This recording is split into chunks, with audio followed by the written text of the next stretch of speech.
Grand Portage Resources recently completed the 2018 drill program on its 100% controlled Herbert Gold Discovery property located in the prolific Juneau Belt in southeast Alaska. Drill results are expected through late 2018. Past drill results included numerous multi-ounce gold assays on multiple veins. Grand Portage trading symbols are GPG on the TSX Venture, GPTRF on the OTCQB, and GPB on Frankfurt. For more information, please visit our website, grandportage.com.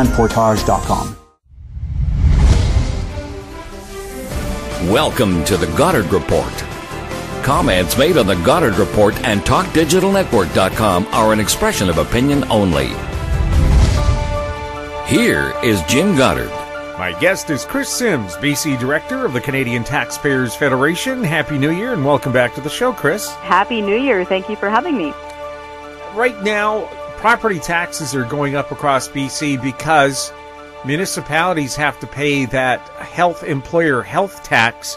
Is that an unexpected bill for property owners? Yes, it is. It's going to be quite a shock to the system, unfortunately, for many British Columbians across this beautiful province, and it's something they're not going to be expecting. So as you say, the employer health tax, it's not only affecting businesses and job creators, everything from medium to slightly larger businesses that I've been speaking with are really going to be burdened by it, but it is being applied to municipalities too. So that means any reasonably sized town or city, from Courtenay to Cranbrook up to Prince George and further, they're going to now be on the hook for the employer health tax. The moment you clock over $500,000 in your payroll, $500,000 in your payroll, you are then on the hook for the employer health tax. And of course, where do municipalities get money? They don't raise it themselves, and unless they're able to find budget savings, which we encourage them to do, that would be great if they could. Unfortunately, they're going to be passing this along as a property tax hike. And then keep in mind that if you're a business owner and an employer, this could hit you in many different ways. I was speaking with a business owner, one of those key, pillars of the community up in Prince George over the summer, and they already cover MSP for their employees, which is still around at 50%. It's still there. Now they're going to have to pay the employer health tax on top of it. Boom, double whammy. And, of course, the owners live in a house in that city, in that area. Their property taxes are going to go up, and the property taxes on their building for their business go up. So, this employer is getting a fourfold tax hit. And so it's going to be a major year for taxpayers in BC. Can you see taxpayers here getting to a position where, we already do pay the highest tax on our gasoline? And by the way, has that carbon tax on BC gasoline over the last 11 years lowered carbon emissions in British Columbia? No, it hasn't. In fact, what was really neat is that the BC government very quietly posted their official data, their stats, on their website. Again, this is the NDP Green government. These aren't our numbers. It's right there on their website. And lo and behold, our CO2 emissions are going up. They went up between 2015 and 2016, which is the latest that they have on record. For some reason, it takes them quite a while to tabulate all these results. And interestingly, it's actually gone up 5 of the last 6 years. So even though we have the highest carbon tax in all of Canada, our CO2 emissions are going up. When we were told back in 2008, when they put this thing on us, that it would stop at $30 a ton, that it would create green technology, a plethora of it that would be affordable, that it would be revenue neutral, and that it would reduce CO2 emissions, and that it would create a social license to get our natural resources to market. None of those things is true. So why are we paying this thing? Well, all of those were proven lies then. Yeah, they broke all of those promises because now we are at $35 a ton. It's going up to $40 a ton, and they even removed the term, even though it was just a label by then, revenue neutral altogether. And they no longer even legally need to report in the budget technically what they're spending the carbon tax money on anymore. They removed that requirement, legally. They removed that requirement from themselves. And here we are, CO2 is going up with the highest carbon tax. How do you square that circle? And so that is why, number one, we're pleading with anybody who will listen here in BC to wake up and see some sense here and realize that the rest of Canada is pushing back now against things like carbon taxes, from Alberta all the way out to New Brunswick, actually. They're finally saying no, and they're saying no to Trudeau federally on the carbon tax. Well, guess what? He's fashioning his federal carbon tax after BC's carbon tax, which has only worked to make people poorer. All it does is take money out of our pockets. It's not reducing CO2 emissions. And so we hope that somebody eventually here, a mainstream politician, realizes that carbon taxes are not the way to go. Are there alternatives, and are there better ways if we want to reduce emissions? Yes. The main thing that government needs to do is to get out of the way. Yes, of course, make sure that our waterways are safe and clean. Make sure that we aren't dumping toxic chemicals places. There are certain regulatory things that Environment Canada and that the Environment Ministry here in British Columbia can do. But when it comes to innovation and technology and efficiencies and striving, government shouldn't come to mind. They are not the ones who do that. Industry does that. They make engines more efficient. They make technology exponentially more efficient and more affordable, by the way. And so, frankly, we think the best thing to do is for them to get out of the way. They can't just try to consistently pick so-called winners and losers. And by that I mean they can't jack up our taxes all the time and dump green subsidies into electric cars that people aren't buying. There are some folks who live in urban environments and that works for them, and that's awesome. That'd be great. I think a lot of people would like to do that. But for the majority of people, as you can tell by the sale numbers of these vehicles, they're very low. People aren't lining up and demanding these things. So you can't force it by taxing people for it. You have to allow industry to innovate and reduce CO2 emissions, and it will get better. We'll have more with Kris Sims right after this.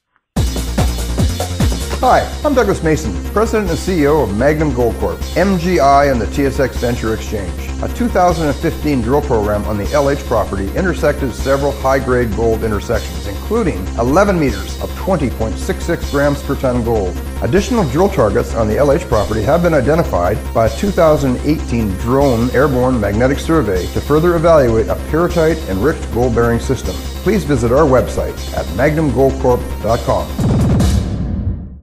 MGX Minerals is revolutionizing the new energy economy with patented lithium extraction technology, replacing traditional solar evaporation using low-cost, low-energy nanofiltration. The first system of this paradigm shift technology is currently being commissioned. MGX Minerals trades on the CSE, symbol XMG, the OTCQB, symbol MGXMF, and Frankfurt, symbol 1MG. For more information, visit our website, mgxminerals.com. Welcome back. We're speaking with Kris Sims. We were just talking about innovation to reduce carbon emissions. Is that not what they did in Saskatchewan, made farming more efficient, and then they wonder, why do we have to pay a carbon tax on top of that? Yes, exactly. So in the agriculture sector, the farmers in Saskatchewan, I think it was for 2 years running, reduced their CO2 emissions with no carbon tax, nothing. And that was because of the way that they farmed. And that's, of course, because we like to have this, idyllic image of the farmer out there with his horse and carts. That's, of course, not true. Farming is big business, and they have heavy-duty machinery, and that machinery is state-of-the-art. They're all hooked up to computers. It's all using GPS. It's amazing. And those new tractors and those new pieces of farm equipment are, of course, getting more and more efficient. And because of that, their CO2 emissions are going down without a carbon tax. And again, it's so important to stress this, that you can be progressive and innovative and streamlining and efficient without these things. The answer is not government. We only need to take a look at our friends across the border there in Washington State, who for the second time in a row have voted against a carbon tax. Now, keep in mind, Washington State is one of the most, progressive places you can find. It's the home of Amazon and Starbucks and all sorts of clean tech. They said no to a carbon tax. So I really hope that British Columbians realize that they've been taken for granted here. Have the BC Liberals said or talked about the carbon tax at all? No, unfortunately. And politically, You can see why, because it was under the Gordon Campbell government that they first imposed the carbon tax back in 2008. And to be clear, technically, if you take a look at it just on the math, when it was first introduced, one could argue that it was revenue neutral because you got an income tax cut and some business tax cuts that came in with a relatively lower carbon tax at $10 a ton, even though we oppose them on principle. But fine. In 2008, one could argue that it was a lower carbon tax based on the tonnage, and they made income tax and business tax cuts. Fine. But it didn't take too long until even under the BC Liberals, all they were doing were parlor tricks within the budget. They would simply collect the carbon tax, around $1.2 billion, I think, in the year 2015, 2016, stick it in a box in the budget, and then grab random tax credits, like ones that you see in every other jurisdiction in Canada. Children's fitness tax credit, film tax credits, converting school property to farm at 50% tax credit. That's a real thing. And then they shoved them all inside the carbon tax box, made it balance out to zero, abracadabra, revenue neutral. That's all that meant for many years running. And so when the NDP finally gave up the ghost and said, you know what, we're not even going to call this thing revenue neutral anymore, really all they were doing was removing a label that didn't mean anything anymore. We'll have more with Kris Sims right after the break. I'm Kelly Jennings, CEO of PowerBand Solutions.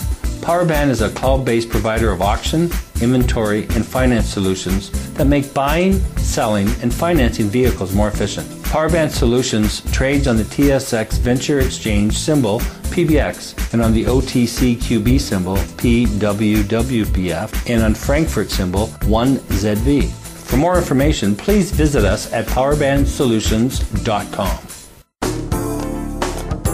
Don't miss out. Stay informed. Receive the HowStreet.com weekly recap with thought-provoking podcasts, radio, and articles delivered to your inbox. Sign up for the HowStreet.com weekly recap on our homepage at HowStreet.com. Welcome back. We're speaking with Kris Sims. Kris, what about this truck convoy from Alberta to Ottawa to talk about pipelines or put emphasis on it? What's the Taxpayers Federation position on that? We've had my colleague, I know, the Alberta director, has gone out to a few of these rallies, and I know that we've shared it on our own Facebook page there, the CTF page, that they're having a big rally across the prairies as they're headed east. By and large, we support these men and women. They are resource workers, they work in the oil and gas sector, and they're also the supporters of them. They're truckers, they're pipe fitters. What's really interesting is, from what I've heard, everybody from the chambers of commerce, from the local governments as they roll across the prairies, to the steelworkers union are coming out in support of these rallies. And so I think that sends a very powerful message of how essential things like oil and gas are to our economy, and not just to our economy, but to our standard of living and to our way of life in Canada. So if you can bring all those groups together and have them going through in a big convoy, one of them up in northern Alberta was more than 1,000 rigs long. It's amazing to see. And so I hope that they have nice, safe travels all the way through to Ottawa. I know they have a lot of support in the prairies already. They're not really needing to convert many people there. But man, they have got to change some minds and wake some people up in the Quebec-Windsor corridor. They got to park that thing right in front of Parliament Hill and lay on the horn until some people actually take some action. Now, wouldn't a cross-Canada pipeline supplying energy to the east from Alberta make sense economically and tax-wise? Yes, it would, because it would provide more of the Canadian oil and gas that we want to export. And keep in mind, as you pointed out before, that the Energy East pipeline went out to St. John, New Brunswick. And of course, that is where there's a massive refinery. And so it's not just going out to anywhere, it's going to one of the industrial heartlands, one of the hubs in Canada. Anybody who's spent any time in St. John, New Brunswick, it's amazing to see the work that goes on in there. They've got a huge port for export, and they have a refinery. And so it's the economic engine of that part of the Maritimes by a long shot. And what really gets me is that Energy East, which was thwarted by some politicians in Eastern Canada, not the average working person, I will point out. The average working Quebecer supports Energy East. The average working Ontarian supports Energy East. We're only talking about the hyper-urban political class that vote against these things. Most of Energy East was already built. It already exists. The only new part that they needed to build was from Cornwall, Ontario, which is right on the Quebec border, a spur through Quebec into St. John. There's that one little spur. All the rest of it, going across the prairies, going all the way through Ontario, was already there. All the new build was needed was from Cornwall out to New Brunswick. Any chance of that happening? You know, there's renewed calls for it now, and I'm heartened to hear some politicians in the Maritimes now. They should have spoken up more loudly, frankly, years ago. But now we've seen there's a change in the mayor in Montreal. Maybe some reason and some sense can be talked there. It's no longer Denis Coderre. Maybe they can change their mind. And also keep in mind, this is a lot of pressure, and it's an election year. So federally, it's an election year for the federal government and for Prime Minister Justin Trudeau's team. And I think that the issue of things like pipelines, natural resources, the carbon tax, and these sorts of issues will be a major election topic. And so he'd better get busy on this stuff. I've noticed now when we hear statements from the federal environment minister or the prime minister, he doesn't call it a carbon tax, he calls it a pollution tax. That's right. And so it's interesting, they first brought it through carbon tax, then it was a carbon levy, then it was putting a price on carbon, then it was a carbon price, and you're right, now it's a pollution tax. They don't even use the word carbon. And in politics, if something is unpopular and it gets a word attached to it, so carbon, which is crazy because we're all carbon-based life forms, it's an essential element for life, but fine. For some reason now, people realize and are clued in to what a ripoff the carbon tax is. And so in order to play games with it, they're just removing that word. It's like kind of changing a dressing on an infected wound. I don't think they're going to get away with it. I think people realize that this is a tax on CO2, and even if they call it pollution, they'll realize that their money is going to be taken from them and that it's going to be wasted. Also, what about the $1.6 billion fund the federal government said would help the energy industry in Alberta? Is it going to do anything? And is it a wise use of taxpayer money? You know, that's such a great question, and I wish I could describe it better on the radio, on the air. But I heard from a lot of people working in the energy industry in Alberta, and they were insulted by that. And they don't use that word a lot. They're pretty tough folks there. They don't get their feelings hurt much. But they were pretty insulted by it because what they want is they want the Trans-Canada Pipeline, which unfortunately taxpayers now own and had been approved for 5 years, done. They want that done so that they can work and work and work and work and ship out our oil and gas. They want Energy East done so they can work and ship out oil and gas. They don't want a subsidy or a taxpayer handout.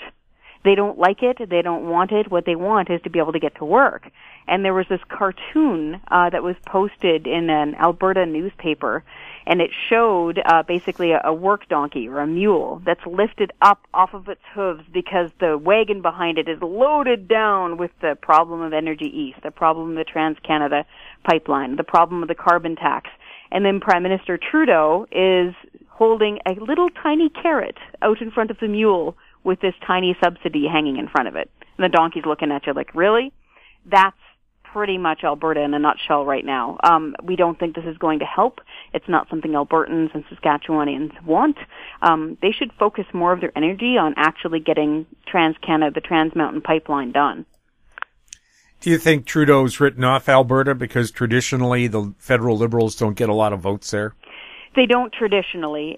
Things have changed. Even back when Anne McClellan was in there in Edmonton, who was famously Deputy Prime Minister and Minister of Justice, etc., they used to teasingly call her Landslide Annie, of course, because she would win by such a small fraction. And pretty much every time you go to a rally now, they're pretty vehemently against the Trudeau government. But we'll still see. There are still some voters who believe in those sorts of things, and that's fine. You'll probably see them in more urban areas. But at this point, he's going there so rarely, and he's talking about these issues so rarely, and forcing through a federal carbon tax, Alberta be damned, he must be writing them off to some degree. Kris, anything else you wanted to talk about today? I just wanted to encourage people. I know that some of the topics that we can get talking about can sound disappointing, but really, if you think about it, for the longest time, carbon taxes were just an accepted reality.